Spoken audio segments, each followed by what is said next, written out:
is a great opportunity with the Harakat movement to keep the movement going on, which is the meaning of Harakat, in fact, in Arabic. Because it's bringing together people with very different backgrounds, with political backgrounds and also those with arts backgrounds. And it's very important that artists engage in this kind of discussion. The people, social scientists, also engage in things from a creative level.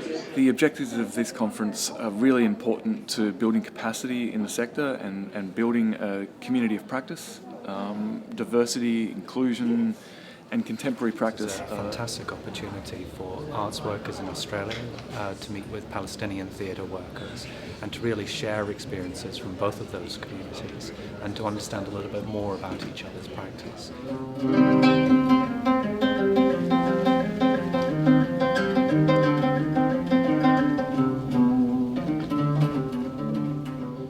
Presentation was really about creative ecologies, which is about understanding the context that people are in, and the projects that I was doing have been based in Logan, up in Queensland. And really we've been researching the ways in which arts can have an impact with these communities and understanding what are the things that can be effective, what the communities need, what's important about the ways of working with other organisations in the area, but also very much the importance of being creative with the arts in all kinds of different ways. So not just dwelling on personal stories, but looking at the ways in which fiction, imagination, possibilities can be incorporated into different ways of telling your story in different levels and different styles. A little bit my work in Beautiful Resistance, which is a space of creativity where theatre is about change and about social change, about transformation, creating a space with this beautiful, non-violent and civilized way of self-expression to build the peace within. Beautiful Theatre is this initiative that I started in 1998 with a group of friends, creating a Rawat Cultural and Theatre Center, where theatre is a language that we share as human beings, and we can build the bridges and create this peace within before talking about peace with the others. And today I talked about my experiences in Palestine, where I was living from 2000 to 2008, and the different approaches to community arts activation that I was engaged in there. Two of the central themes that I was looking at were the notions of when working within a traumatized community, whether to focus on the issue of was a consideration of the when. When is this happening? Is it a post-traumatized context or is it an ongoing traumatized context? In which case, which models of engagement are best, and some of the problems of therapy that are engaged in that when they're based on a post-therapy context. Second element was also for whom the performances and the artwork is being done. Is it to satisfy and sustain a local community, or is it somehow to make a representation to a wider community? And then what are the problems and the politics associated with that? I gave a presentation about the Drama Academy, which is very new in Palestine, having this faculty for acting students. And the second part of the presentation is my experience with the students, specifically the impact of the political, social, cultural circumstances on the body, on the physicality of these students, and differentiating between the fantasy, which is something that block the sensation, and the imagination, where the students need to have in order to be able to create characters and become actors. So I developed and adapted a technique that I have combined therapy methods with theater technique, body movement for actors together in order to give a space or to give a chance for the students, especially the Palestinian who are oppressed and have so many difficult situations, to have an experience to make self-knowledge and self-realization and be able to produce other alternatives way of making theater. Today I presented the Gaza monologues. This is a global project about 32 young people from Gaza who had written their stories about about their life during, before, and after the war on Gaza in 2008, 2009.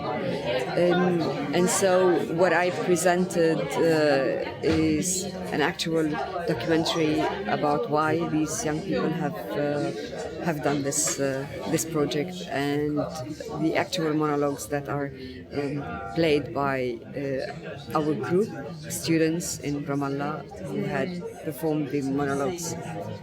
I did a presentation here at the conference on the history of the laws that governed the theater production and cultural production in East Jerusalem. So we started in the Ottoman era, and we discussed copyright laws at that time. Then we discussed the Mandate era and what it was like for Palestinians under the British rule, and then what life was like under the Jordanian rule from 1948 to 1967, and then finally under Israeli occupation between 1967 and the Oslo peace process. I was speaking at a conference today about some of the policy development area that we do and how we try to maximise the impact of arts activity in community, how we try to involve newer communities and involve people in the arts who might not normally be attracted to that way of working, because the arts are a very, very powerful tool for individual health, attainment, for community building and developing social bonds and social glue. Today I talked on a project we produced over 2011 and presented in 2012. It's a project called 100% Melbourne. And it's a work by Rimini Protocol, who are a Berlin-based reality trend theatre group who we invited as part of the program's biannual international community collaboration. And with Rimini Protocol, we produced an extraordinary theatrical event for Melbourne, which engaged 100 everyday ordinary people who were chosen using a set of sort of very strict search criteria, which was governed by census data through the Australian Bureau of Statistics, as well as other data we could source. So basically 100 people from the ages of 0 right through to 88 came to the Melbourne Town Hall in May and played out a game called 100% Melbourne, where the city's identity was reflected back at audiences. And within that was quite an extraordinary piece of theatre, but as well as a spotlight on who we are as a city, what makes us tick, what excites us as a collective group of citizens. So for us it was quite an extraordinary event that happened in Melbourne, and I had the opportunity to talk about that today. So I was talking about the Castanet model, which is a network of local government and state government and non-government organisations with artists as members also. So yeah, it was good to give that back.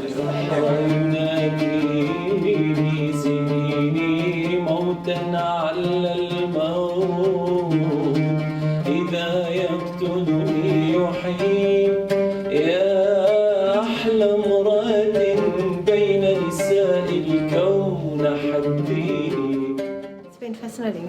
It's been fantastic. It's been great to have the Palestinian experience kind of next juxtaposed to the people working in an Australian context and over in New Zealand. So it kind of gives it that real sense of perspective.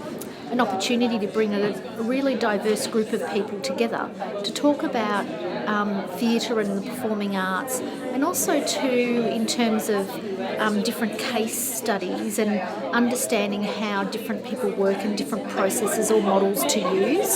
So it's been really a great opportunity to learn how other people and other organisations work in that context. One of the most exciting things for me that came out of the workshop was looking at just having the exposure to Palestinian people speaking about their stories and speaking about the art they're making from a very personal place and with a level of detail and nuance that you wouldn't get, I think, in any other medium. And just that sense of the amount of struggle that everyone in that community has gone through, and the hope and the joy as well of the people living in such difficult circumstances. Great. I've really enjoyed the opportunity to be able to share the work in which the City of Melbourne does to a group of people who are interested at looking at themes of inclusivity and diversity within the arts, in particular within theatre.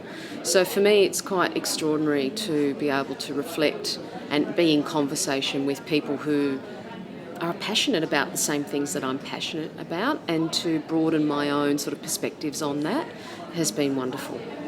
Look, I think any opportunity for debate is good, and I think it's fantastic having overseas examples. In general, it had been a very educational experience. It is a wonderful opportunity for me to be here. I'm really grateful to be invited by RAND and La Trobe University. Hopefully, this would be the starting point for collaborative projects that will be following up in the future.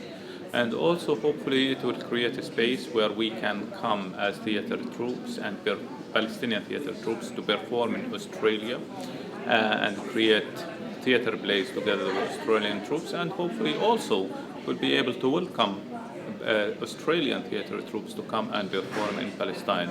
And how we can enrich this exchange and building these programs together, hopefully partly through this conference and partly through the Harakat lab work that we will be doing for 2 weeks in Sydney, which would provide another opportunity of interaction and working together between Palestinian theatre practitioners and Australian theatre practitioners. For me, it's really kind of become like a community together. We work in art for a community, for refugees, for oppressed people, for making a better life for people. It's really a movement. This project called Harakat, which is movement, I think it started to move, and today it's the start. يا من أحببتك حتى احترق الحب أحبيني إن كنت تريدين السكنى أسكنتك في ضوء عيوني حبك خارقتي ما عادت خارقة العالم تعنيني أنا أقدم عاصمة للحزن وجرحي نقش فرعوني وجعي يمتد كالسرب حمام من بغداد إلى الصين زيديني يا عشقا زيديني يا أحلى نوبات جنوني زيديني